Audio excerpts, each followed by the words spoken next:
The Stoa is a digital campfire where we cohere in dialogue about what matters most at the knife's edge of what's happening now.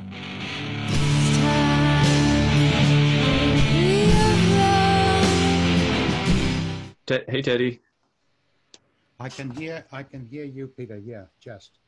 Okay, cool. Margaret, maybe say something to. Yeah. Hi, Teddy. Hi, Margaret. How's that coming through?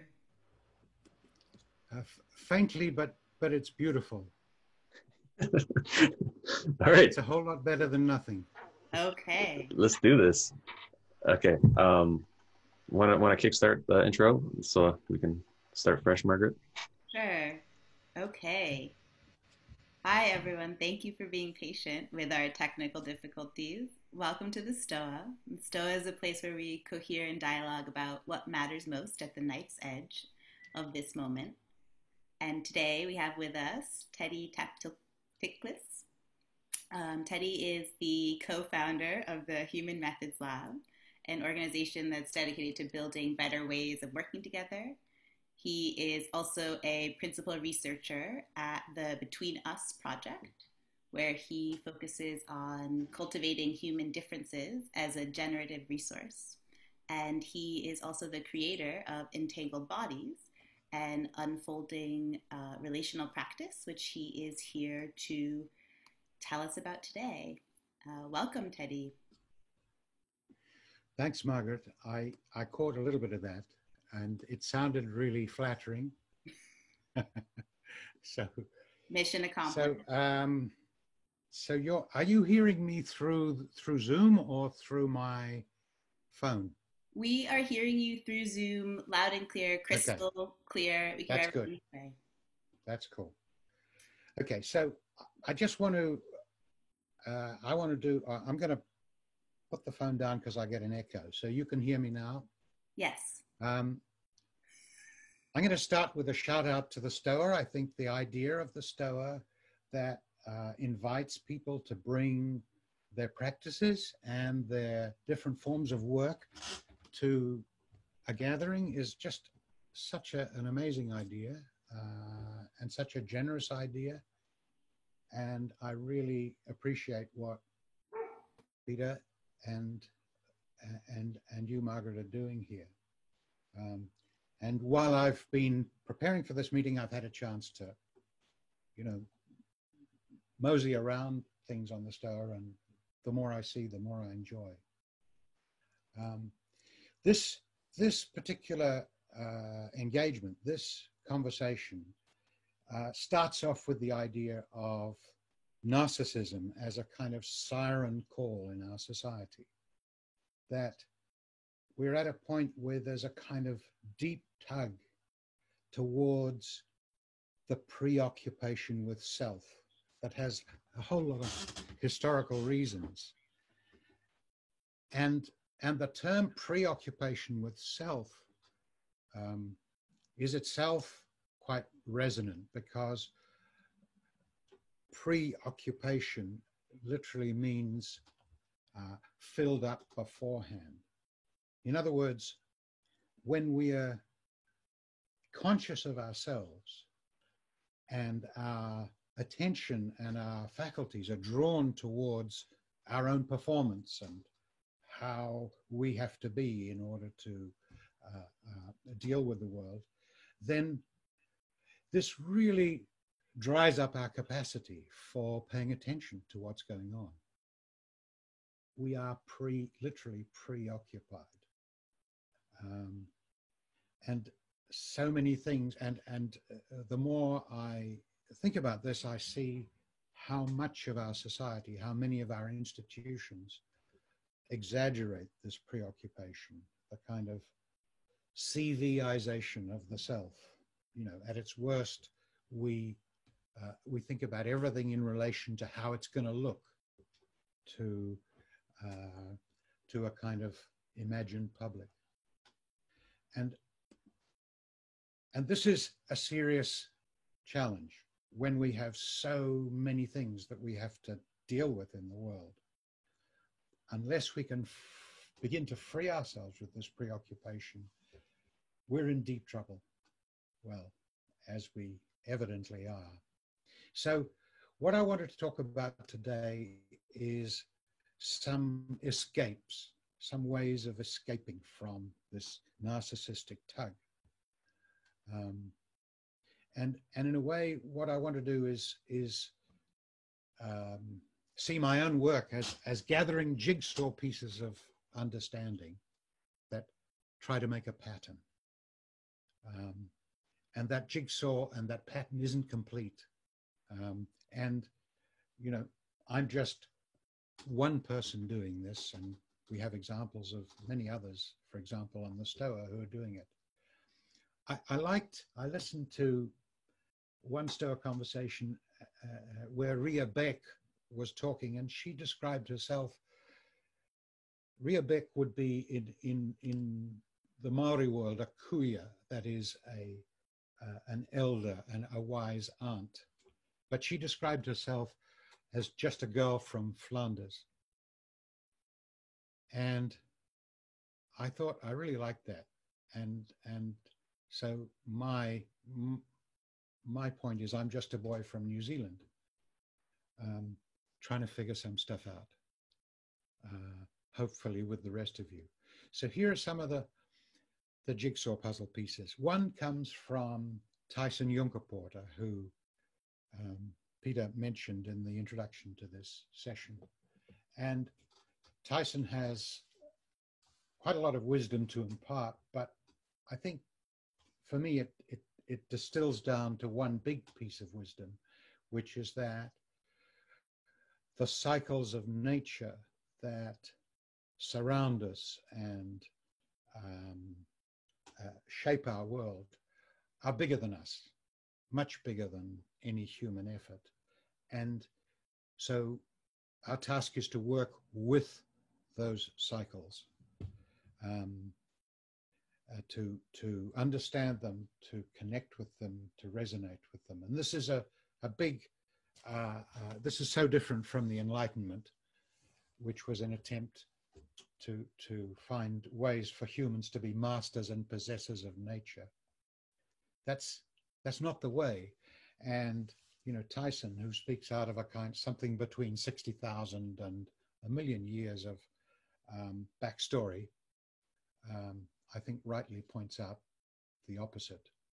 And then another jigsaw puzzle piece comes from my friend Teina Muotera of Rongofakata. He's a Maori, kind of a young elder. And he, like Tyson, has many kinds of wisdom to impart, but the jigsaw puzzle piece that I thought mentioning here is his sense that it's the connection to place, to a particular place, to a particular locality, and the conditions of that locality and the people of that locality that gives shape to lives, that gives shape and a sense of belongingness to people. And with that shape, people learn to grow into their own purpose and their own difference. So on the marae, people discover their best selves and how to work those best selves. And that's a deliberate part of the environment and the practice there. So that's a powerful jigsaw puzzle piece that we could speak more about, and it's especially important in our kind of nomadic existence, where we've found ways of avoiding any attachment to place. Another jigsaw puzzle piece is about group rituals. This is something that that is starting to be talked about and recognized, even though the human experience with group rituals is, again, eons long, because group rituals capture deep wisdom and experience and turn them into sequences of human activity that make sense. Bonita Roy, in the same podcast that Ria Beck was talking about, tells the story of elk hunting in Canada, where the elders um, bake the shoulder, I think it is, of the consumed elk on the fire, and the crack tells them where to go for the next hunt. And this is a practice of deliberate randomization, so that the animals don't get hunted out in one place. The deep wisdom and experience in ritual that I have been subject to most vividly is the work on the Maori marae around encounter, the practices of encounter. There are very complex rituals that govern how visitors meet. Visitors, they're called manuhiri, meet the people of the place, the tangata whenua. And these rituals set out and govern steps in the practice. That means that people who meet as strangers come slowly and deliberately into relationship, and finally into a place where they're able to make sense with one another. And this sense of slow and careful and stepwise engagement really inspires me, and I'm doing my best to see if we can't find something in our world that would allow us to achieve that same level of deep connection, in a practice that slowly orients people to the same place. Another jigsaw puzzle piece is that group practices, these practices that groups have learned in order to become effective together, reveal, when we look at them, they reveal the importance of physicality and attunement. That is, by physicality, I mean all of the capabilities we have as human animals, and how we can use those in productive ways, and attunement in the sense that we use these faculties to pay serious attention and to focus our energies in a particular place and direction. I have a kind of a sort of parallel to Bonita's elk hunting story from a tribe in Africa that hunt for spiny anteaters.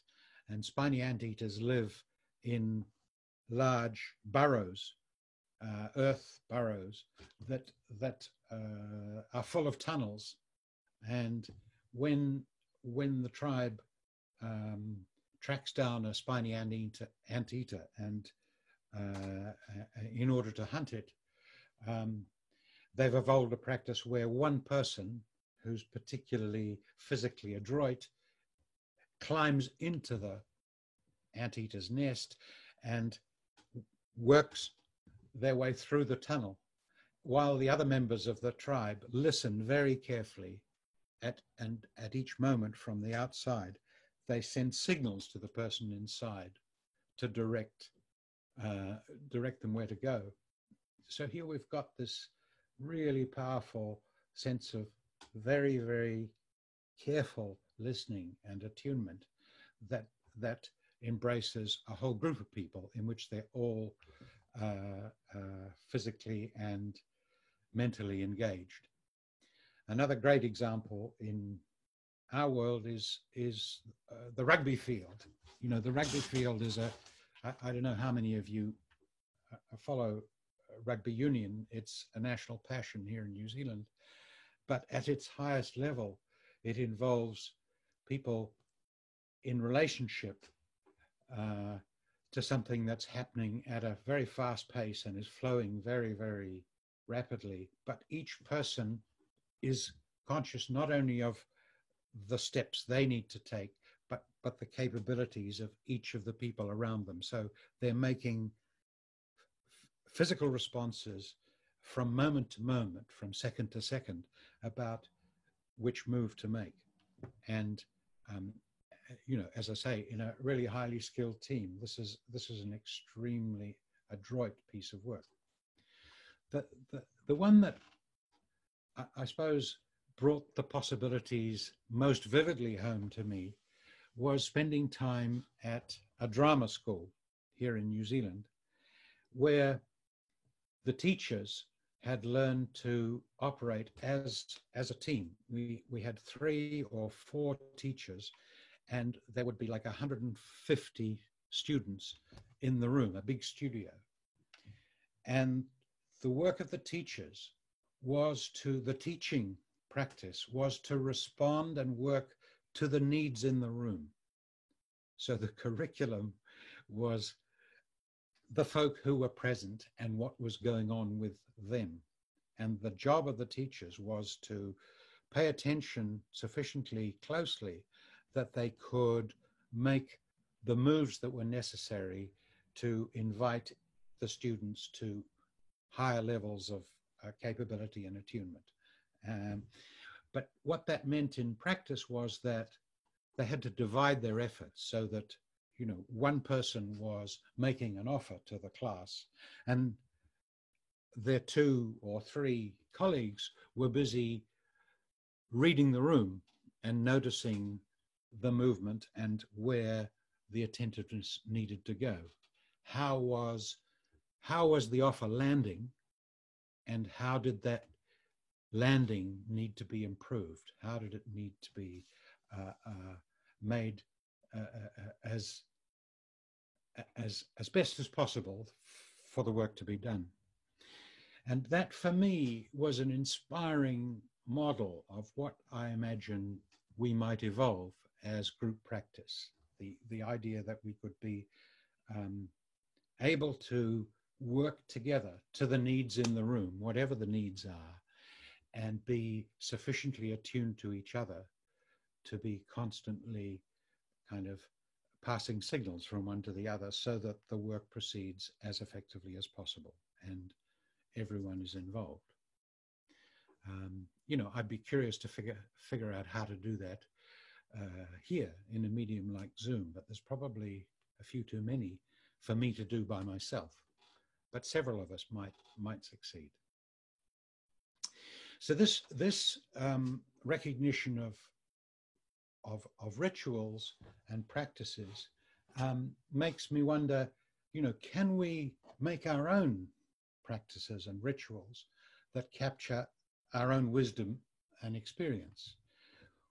One ritual that's been happening in these worlds of online gatherings is the check-in. So the check-in is a kind of ritual for settling people, allowing them to become settled as they arrive. And you know, I'm curious about whether that ritual can be further developed. Could it have more layers? Could it have like a developmental layer as well as a settling layer? Could there be a kind of an order of conversation, of check-ins? Maybe the elders speak first and the newbies speak last, for example. Could it include something like the whero, the challenge that happens on the Maori marae? This is an extremely important step in this process of encounter that I described. At a certain stage, the hosts lay down a challenge to the guests, and if the guests agree to accept that challenge, what they're doing is they're agreeing to follow the practices and kind of rules of engagement of that place. So it's more than it's not a trivial test at all. These kinds of things I imagine could help our encounters work better. So the aim of the work that I'm involved with is trying to promote readiness to face the drama of the world in all of its complexity. And I think the state I'm hoping that we might learn to reach is best described in the words of my friend John Schotter as a state of poised resourcefulness. Could we learn to be resourcefully ready to deal with whatever happens together? And it might be, I'm kind of wondering whether that notion of poised resourcefulness has an echo in Peter's ideas of Stoicism and the virtues of the Stoa. I'm not sure about that yet, but I'm looking for that. I'm looking for that connection. And we've been learning, this is another jigsaw puzzle piece, that the development work, the learning work happens best in small groups. The group that my friend Rich Bartlett calls a crew, which is around something between 4 and 6 people. And for me, 5 is kind of a magic number here. And the crew is an arena of deep curiosity, playful experimentation, trust, and complete acceptance. So it's a place where you feel able to take risks, to be to try different ways of doing things, to try to be in the world in different ways. And the outcome, and these are other kind of jigsaw puzzle pieces I wanted to lay in front of you.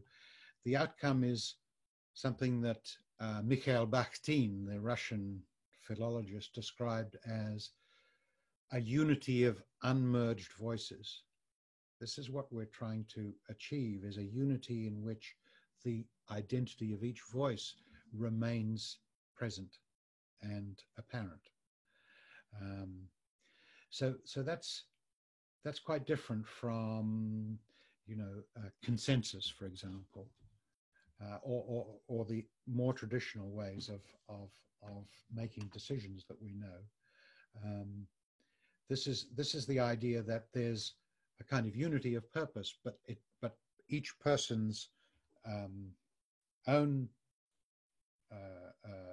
orientation is not suppressed, but is still present in the work. And then the kind of last piece of jigsaw puzzle I wanted to talk about was the fact that this work is kind of learning how to land in the midst of others. It's learning how to recognize, rather like those teachers I mentioned at the drama school, what happens as we gesture, as we offer, as we speak, to be aware and to notice how that's being taken up, and then to, if we have the ability, to pivot to a place where that things land better. There's a moment that really sort of challenged me about less than a year ago. I was in a meeting that I'd come to a meeting that I thought was going to be a really productive encounter. And I discovered something about myself in that meeting that I hadn't realized before. I'd always thought of myself as a person operating in a world of other persons. So, I could be like a blank canvas. But what I learned in this meeting was that I was actually an old white male, and was being seen very much in that light. That had never occurred to me. I hadn't thought of myself as old, and I suppose I knew I was male, and I suppose I knew I was white, but I hadn't realized that was a way that I could be seen and heard. And so anything I said was going to be filtered through that identity. But that's how it is. That's without recognizing that, I'm not going to land properly. So that was a real sort of revelation to me, which has come for me relatively late in life. Perhaps for many of you, something like that can happen earlier. But anyway, so I've been bubbling along in this fond imagining that I'm just, another person. But actually, none of us, I suppose, are just another person. We're always seen through, filters and so on. And with that recognition of myself as an old white male comes a recognition of danger that, I could very easily be seen as just another old white man with just another scheme for fixing things. And I'm very conscious of how many, white males there are with schemes for fixing things, especially in the networks that we belong to. And I want to resist that very strongly. I don't want to be an old white man with a scheme for fixing things. Instead, I want to try and swim in the current of what's happening and, contribute where I can. And especially that's about avoiding intellectualization and the development and articulation of ideas. My friend John Schotter, who is really my most powerful mentor, used to tell me that, or used to say, the last thing we need in the world is another idea. There's already lots and lots of ideas. What we do need is some work that enables us to develop, to do things together. So with that, I was going to propose to do a piece of listening here. Now, this is going to be challenging because you'll be able to listen, but I'm not sure how well I'll be able to hear your listening. So one way we could do this is I could play a short piece of audio, and then maybe we could use the chat. And does that make sense to you, Margaret?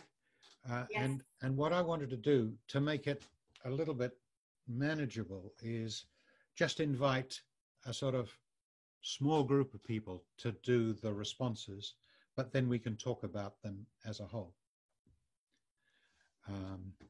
Now, I was thinking of asking my friend Jenny to be one of those doing the responses, because she's been doing some of that. But who else would like to stick their hand up and have a listen? So maybe if you'd like to do that, can you? I can't really see everyone, can I? Visually raise your hand or raise your participant hand. A lot of folk, but so all we're asking here is for a little bit of listening and responding on the chat. Okay, so I'm seeing Antonia, Fool Jeff, Isaiah, Jenny. I don't feel like picking it. I should pick it. So I just threw out 5 names. Oh, I'm also seeing, okay, and also let's throw Theodore into the mix. Right. Isaiah, he's put his hand up. Cool. Kitty, can you hear me? There's 2 participants raised hand, yes. Margaret, probably maximum of 5. Okay. Yeah, 3 or 4 would be probably ideal, I think. Who else? Okay. Theodore Feaster, I see, raised hands. Yeah, okay, that's 3 people. It's good, just one more would be good. Okay, so let's do Jenny, Isaiah. There's Theodore Feaster, I see. Yeah, cool. Dan and Antonia. Is that too many? Sorry, Jeff. Okay. Okay. Margaret, you're gonna do it too. We're good. Right, cool. Okay. Okay, so that's 4. That's cool. Right now. Oh, Fool Jeff. Oh, you've got them, Margaret. Well done. Yeah, great. Now, what I have to do is use my. I have have to play, how do I do this? I play it over Zoom. And Nigel, you help me to find the way to do that. Yeah, Peter, if you can let Teddy share his screen, he should be able to work it out. Computer audio.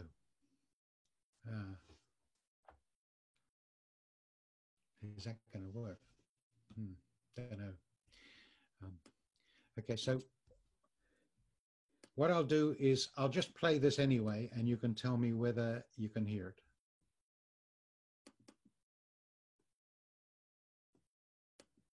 Coming shortly. So it's about a couple of minutes long, and you're simply going to listen and then say what you hear. Here goes. The result I'm seeking is for them to be able to pick up that stumbling block and play with it, and not be afraid of it, and not let it be something that is going to be a brick turned into a wall in their lives. So whenever they come across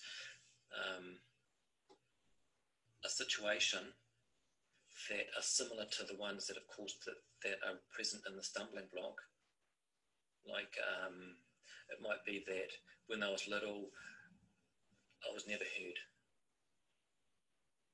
Example, a kid in high school come along and behavioural problems to the max in school.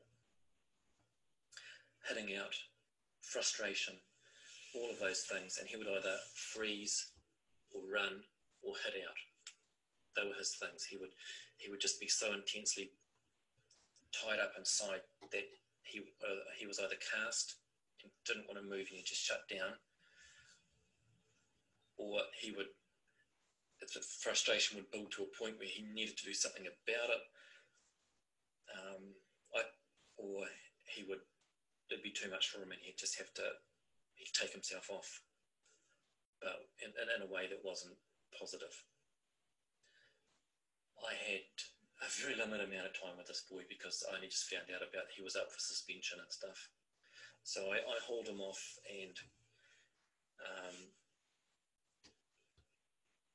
just went for the, okay, what are you feeling when that happens? When you're feeling like that, what is it? And we got down to he doesn't have a voice. He doesn't know how to say what he's feeling, and it builds up until it gets too much and it becomes a wall. So and what we identified from there was that he was way younger than all of his cousins and all of his brothers and everybody growing up, and he was always told to go away, to shut up, and he was put down, and or they'd deal to him. So he never had a voice. He was always ignored. He was and stuff. If they were playing a game, he was the one that had all these things, and all of that frustration that he contained, that he had when he was little, was still what was his stumbling block now. And so when he come into the same situation, he would use the things that he had back then, which was like, if you can imagine, like a 4 or 5 year old frustrated kid that has to just sort of like hit out at somebody because he's hurting so much inside because he doesn't know how. It's because no one will listen.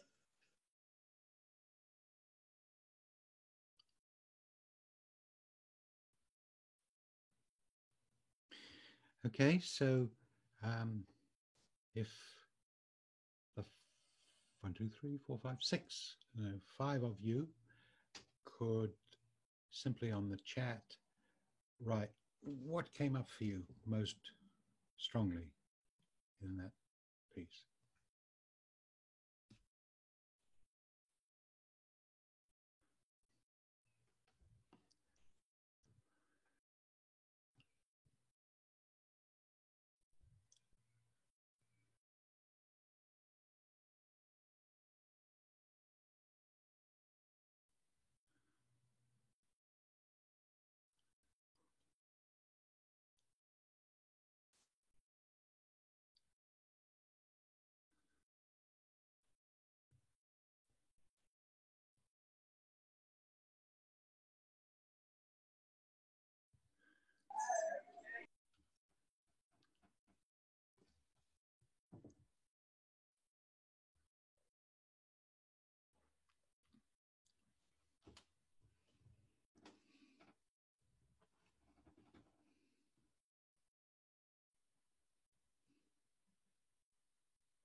Okay, I think that's, no, not quite.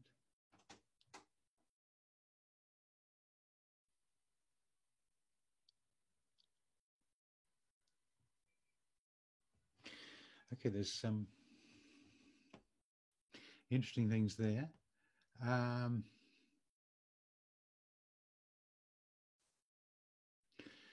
Playing with obstacles as a way of releasing self-expression and potentially unlocking trauma.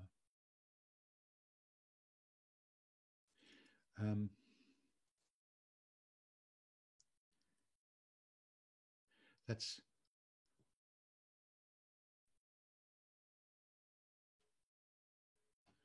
okay. Okay. So just looking at what's come up, Isaias has given a really nice sort of summary or description of what's going on. Theodore, I think he's kind of making a criticism or just an observation. I think maybe it's like a challenge to the methodology that we heard. Fuljeff is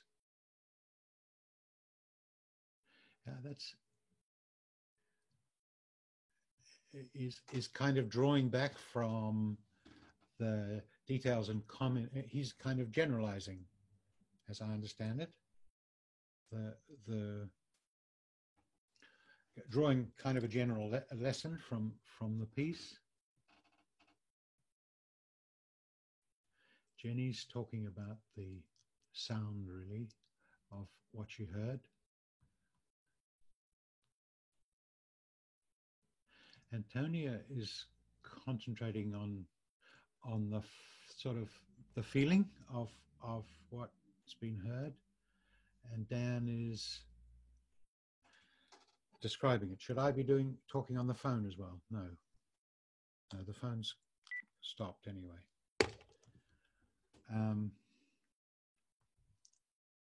So there's quite a range of kinds of listening, but what we're going to do now is play it again and see what you notice this time. The same people. And now you've seen what other people have said that might influence what you notice this time round. You're going to hear exactly the same piece. So I'll play it again starting now. The result I'm seeking is for them to be able to pick up that stumbling block and play with it and not be afraid of it and not let it be something that is going to be a brick turned into a wall in their lives. So whenever they come across a situation that are similar to the ones that have caused that are present in the stumbling block, like it might be that when I was little, I was never heard. Example, a kid in high school come along and behavioural problems to the max in school. Hitting out, frustration, all of those things, and he would either freeze, run, or hit out. They were his things. He would just be so intensely tied up inside that he was either cast and didn't want to move and he just shut down, or the frustration would build to a point where he needed to do something about it, or it'd be too much for him and he'd take himself off, but in a way that wasn't positive. I had a very limited amount of time with this boy because I only just found out about he was up for suspension and stuff. So I hauled him off and just went for the, okay, what are you feeling when it happens? When you're feeling like that, what is it? And we got down to he doesn't have a voice. He doesn't know how to say what he's feeling, and it builds up until it gets too much and it becomes a wall. So and what we identified from there was that he was way younger than all of his cousins and all of his brothers and everybody growing up, and he was always told to go away, to shut up, and he was put down, and or they'd deal to him. So he never had a voice. He was always ignored. He was and stuff. If they were playing a game, he was the one that had all these things, and all of that frustration that he contained, that he had when he was little, was still what was his stumbling block now. And so when he come into the same situation, he would use the things that he had back then, which was like, if you can imagine, like a 4 or 5 year old frustrated kid that has to just sort of like hit out at somebody because he's hurting so much inside because he doesn't know how. It's because no one will listen.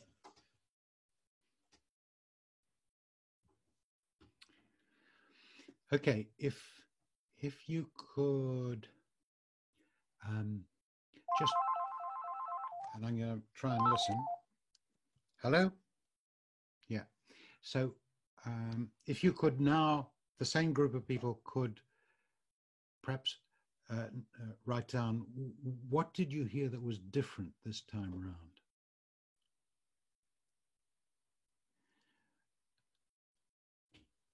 So what was the kind of new thing you noticed?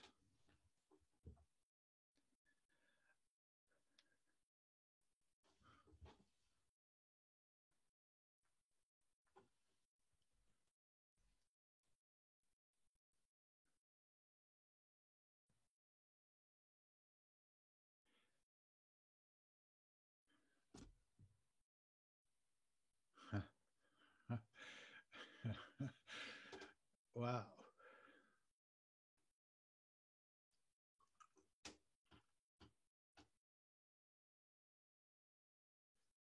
Hello?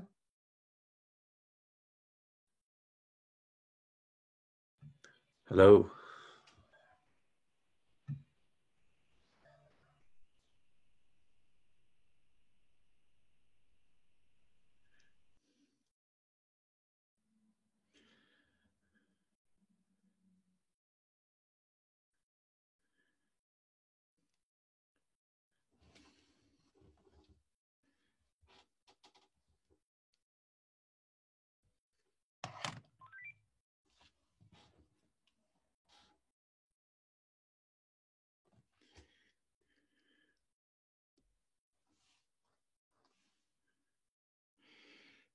So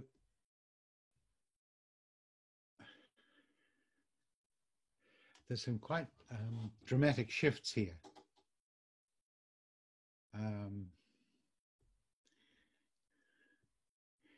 Isaias, from his kind of description the first time round, he says, honestly, I just wanted to hug this little boy who was ignored by his family. Now that's a really interesting shift. And I'd like to kind of come back to that. Let's just look at some of the others. Fuljev.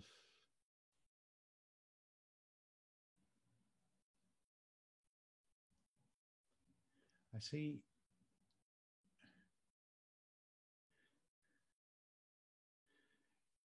Yeah, in Fuljev's case,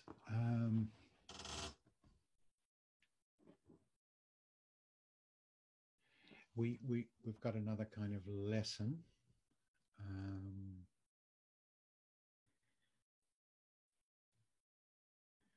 Now Jenny, I think Jenny is going kind of deeper into the feeling of the person that's talking. Antonia has noticed that it's a kind of office context. Yes, a professional context. That's, yep, understanding.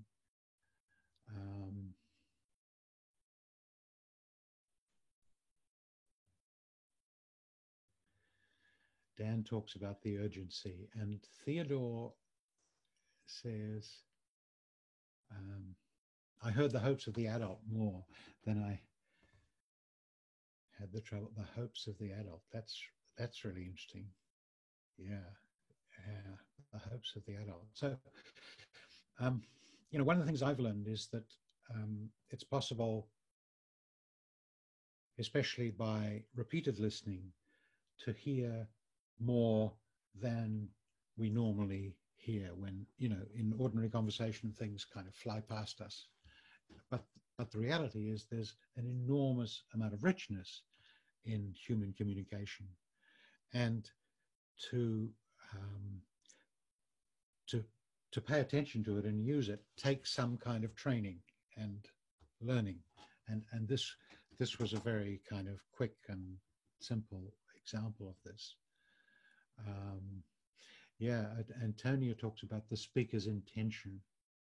So now so there's a number of things going on here. So people are starting to hear the aspiration behind the voice, which is more than just the words the person is using, but kind of what they're reaching for, what they're trying to do. This is a very kind of Bakhtinian idea, by the way, just to mention Bakhtin again, because he reckons that that every time we speak, we're never just speaking to the person in front of us. We're speaking to, kind of posterity, or to our parents, or to something beyond. And the point that he makes, that I agree with, is that if you listen carefully, you can hear that aspiration. And the aspiration is really valuable, because when you tune in not just to what a person is saying, but what they're reaching for, what they're trying to say, you can connect it with your own aspiration. It's a great way of building connection and relationship, because it turns out that we don't always say everything that we are thinking, but nonetheless there's often a kind of presence in our voice, and if we listen closely, we can hear it. The kind of, we're coming up to the end of the hour, so we can't go too much further with this, but what I want to draw out is one crucial dimension of the practice of attunement. And this was best described to me by, again, my friend John Schotter, who passed away about 4 years ago. But he talked about the difference between aboutness and withness speaking. In aboutness speaking, the thing that we're discussing is kind of over there. We're talking about it. We are describing it as something that is quite separate and distinct from ourselves. That's one way of talking. This is the conventional view of science, for example. But a lot of ordinary talk is very much aboutness talk as well. And there's a spectrum that goes from aboutness, and at the other end of the spectrum is something that John called withness. And in withness speaking, we are deeply engaged with whatever it is, whatever the phenomenon that we are discussing is. And I played you this piece because I think we can hear how engaged this speaker is with the thing he's talking about. We can hear, as some of you have seen, his noticing, his aspiration, but he's tending much more towards witness speaking, in the sense that he inhabits the situation of the child he's discussing. He doesn't waste time on judging the person, but instead just tries to get inside the experience of the child, to feel it, and then figure out what to do as a result. And that was what led him to this understanding that the child didn't have a voice. And he's a social worker, as it happens, and the end of the story was that he helped the child find the voice. The child was able to speak, and the behavioral problems went away in the family. So anyway, that's kind of the end of that story. But the purpose of playing it to you is twofold. Firstly, to illustrate this idea of a spectrum of ways of speaking that reaches from something that's quite detached to something that's quite engaged, aboutness to withness. And secondly, to demonstrate that the practice of listening itself, as we've done, can reveal details and understandings and meanings that otherwise bypass us. In this kind of practice, I've discovered that, I mean, we can listen to the same thing even 3 or 4 times, and each time we can hear something new. And recognizing that something new is the beginning of a practice of tuning ourselves in a way that we can recognize how our own words and gestures land with others. And I'm not saying this is easy work, and I'm certainly not suggesting that I know all about how to do it, because I screw up all the time. But there's this tantalizing state out of reach, this notion of poised resourcefulness that I think is potentially obtainable by a group of people who take one another seriously enough to engage at a level of detail in their speaking and gesturing, and then become much more powerful in the way they deal with others. And, you know, I've seen serious practical examples of this happening, and I think it could be enormously helpful as a force in the world for good if we can figure out how to develop it ourselves. That's kind of the end of my old white man speech. Jean, I'm pleased to see you're laughing at that idea.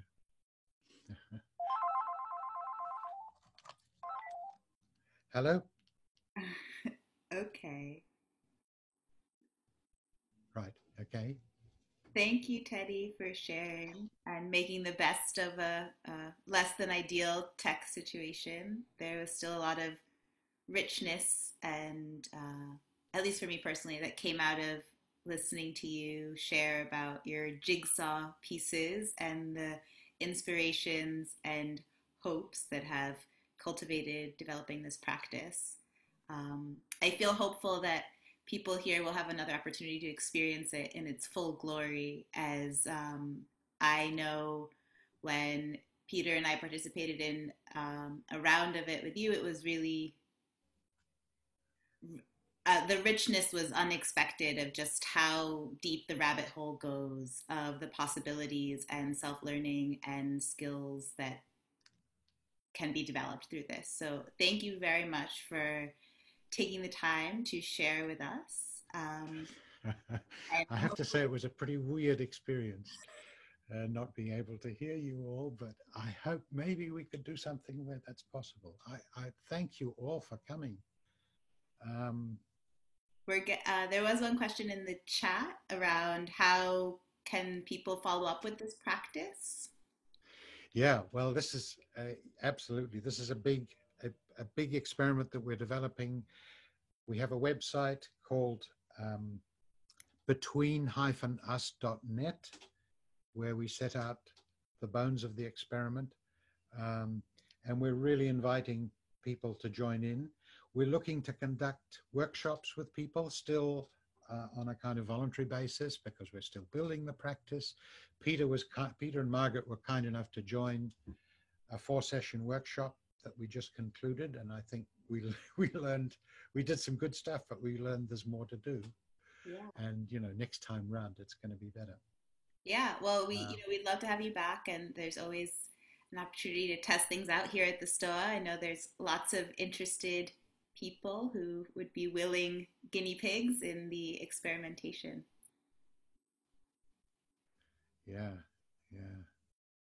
Deep martial arts practice. That's absolutely right. Yeah, that's a beautiful simile. Thank you for that, Mel. Yeah. Okay. Okay. I feel It's so strange not being able to hear you, but it's lovely to see your faces just the same. So thank you all for joining. And we'll do it better next time. Yes. Thank you, Teddy. Thank you very much. Okay. And thank you all for attending. Hope to see you again at the STOA, and perhaps experience Entangled Bodies in a different manner next time.